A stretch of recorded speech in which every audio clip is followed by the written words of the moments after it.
Do y'all feel like the dating scene is bad now, or it's always been bad like this? These days, I'm letting God handle all things above. The things I can't change are the reason you love me. Listen, you can hear them calling my name. I'm all over the place, I can't sit in one place. I'm not ashamed at all. This is my first time using this, so I don't know. I might be too close, I might be too far. I won't know until I edit it because I didn't order my headphones, which eventually I'll be able to hear myself. But I'm not really worried about it, you know what I'm saying? Just like my test run. But do y'all think that dating is worse nowadays? I got a list of things that are considered the top 4 things that is toxic in 2024 when it comes to dating. I feel like this stuff been happening. And I feel like the only reason why we jumping out the window now, like, oh, this is toxic, that's toxic, is because we got social media, people coming out saying, what they've been doing for years and years. You know what I'm saying? A lot of our parents or whoever the case may be was doing the same stuff. Nothing really changed except for the fact that people see it on social media or, those little interviews, those little interview podcasts where the guy be like, what do you expect out of a man, da da da, and he asks some certain questions. Everybody's like so blown away, like, oh my gosh, she said she want a guy to make $100,000 even though she only makes $2 an hour. Like, everybody jump out the window. It's crazy. I didn't even know it rained in Vegas, and this is the first time it rained since I've been here, and it's coming down.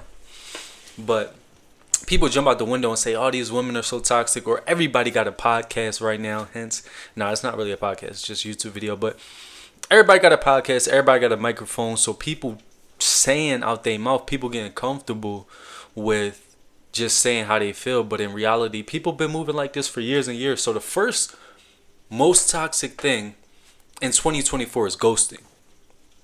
Now, to me, ghosting has always been a thing. Like, if you don't rock with somebody, you just stop talking to them. The only reason why I feel like it's such a big thing now is because we highlighted that it's a big thing. Back in the day, or even when I was younger, I'm 28 now, right? When I was younger, it was just like, oh, she stopped talking to me, or, you know what I'm saying? Or, oh, so-and-so acting weird, or no, she ain't hit me back up. I don't know what happened to her. It was that simple. But now, since we know it's something toxic, or if you tie it into like mental health, ghosting in reality is like the silent treatment. And that's considered abuse if you keep it 1,000. So like people are understanding what it is. But it wasn't called ghosting before. It was just like so-and-so, was acting weird. And there's multiple reasons for why somebody will ghost you. Like somebody might ghost you because they don't like you. Somebody might ghost you because they see. This generation kind of weird though. Because like a lot of people followers. So like I noticed this a lot with somebody might post a quote. A famous person might say something online. And then a lot of people will try to like bend their life or bend their dating experience around what that person said, even though that's not truly what they believe. It's just like when famous people wear clothes. If they wear Dolce and Gabbana, everybody want to wear Dolce and Gabbana. If Kanye, LeBron, whoever's popular come out with some shoes and they wear it with the tongue turned to the left side, and his shoelaces is untied all the way to the end and it's falling all over the place, I guarantee you have a large percentage of people who do that. It's the same thing in the dating scene. People are following how other people think and operate based off of how they date and applying that to their own dating life, which is crazy. You know what I'm saying? So ghosting, people can end up ghosting somebody based off of why somebody else ghosted somebody. But anyways, that's the end of that one. That was number 1. Ghosting was number 1. Number 2 is too many options. Now, this one might be different from back in the day. And the reason why I say that is because back in the day, there were not that many options. There were options, but we have tools such as social media, such as dating apps. Even when I was younger, it wasn't no dating apps for real. And when I was younger, there was a Facebook, but we had MySpace when I was young. And we was on this website called Gaia, but that was a completely different. It wasn't like a dating app. But we was on MySpace, and we was on MySpace for a short amount of time. We wasn't on MySpace all day long like we on Instagram, TikTok, even Snapchat. You feel what I'm saying? Nowadays, people live on social media damn near. You feel what I'm saying? But people feel like they got so many options because they got dating apps. And it's hard to choose one person because, people feel like the grass is greener on the other side. They're like, oh. And the crazy part is, They could see somebody online showing a whole fabricated life, and they'll leave their situation just to go rock with that person, to 9 times out of 10 realize it's a facade when they get over there, possibly try to spin a block on the situation they had. Because if somebody bringing you peace, love, joy, all this cliche stuff or whatever the case may be, and you looking for something more exciting, is a chance you might go over there and realize that it was all cap, or the fact that that person can't meet you where this person you was with, they can't meet you at the same point. You feel what I'm saying? So where you at might not be super excited every 5 seconds, but you might have been better off staying where you was at versus trying to, spin the wheel on all these different people, and all they did was, blow your back out and all they did was get busy with you, use you, and keep it pushing. You feel what I'm saying? Sometimes that's the case. So first was ghosting. Second was too many options. Third is situationships. So this is nothing new either. This is the same thing back in the day. People not taking you serious. People only want to, get busy with people. You feel what I'm saying? People only want to, have sexual relationships, and not really have romantic relationships. And I was like that. I was like that too. I would tell girls all the time, I'd be like, I don't really do relationships. You know what I'm saying? I fell into one long-term relationship, but it wasn't.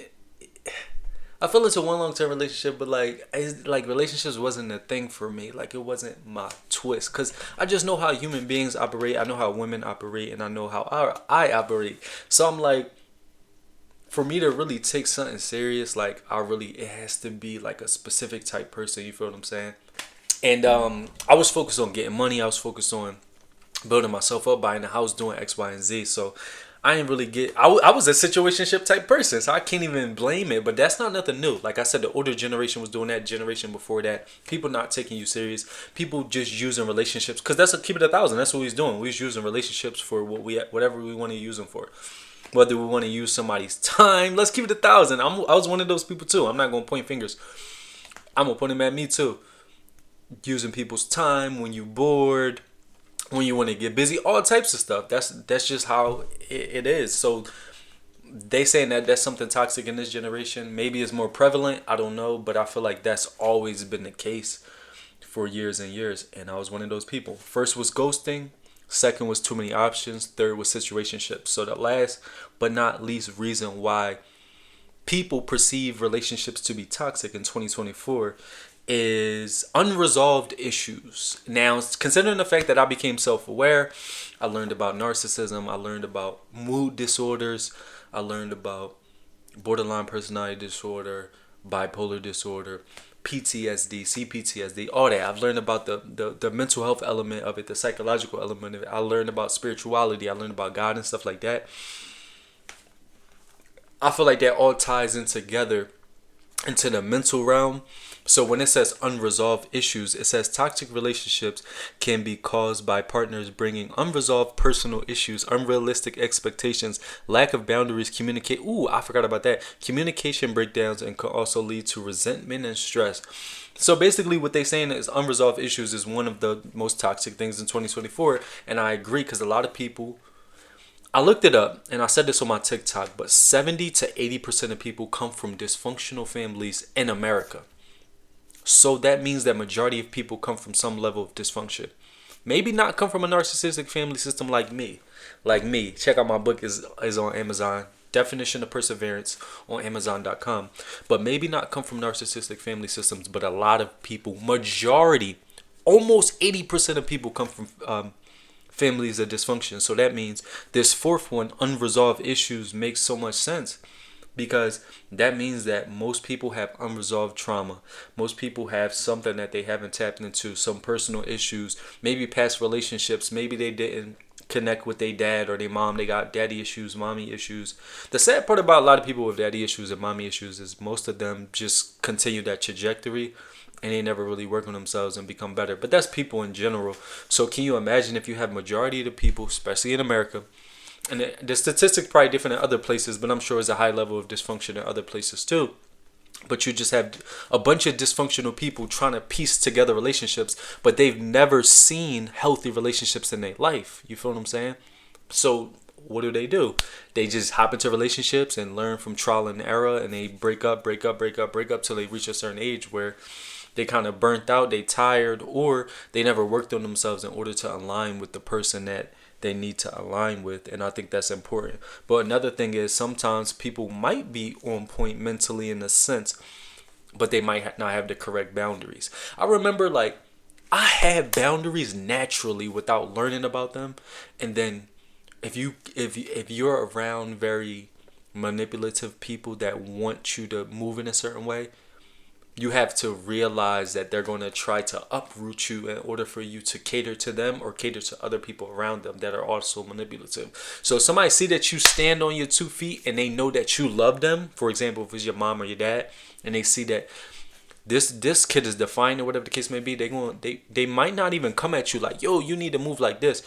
They gonna get up under you with some fake love, some love bombing or whatever the case may be, and then basically uproot you and get you to move in a different way to where you become nicer. And in this world, you don't want to be too nice. You don't want to loosen up your boundaries for nobody, your mom, your dad, brother, your sister, whatever the case may be, because people are people regardless of the label: mom, dad, brother, sister, friend, the pope, your pastor.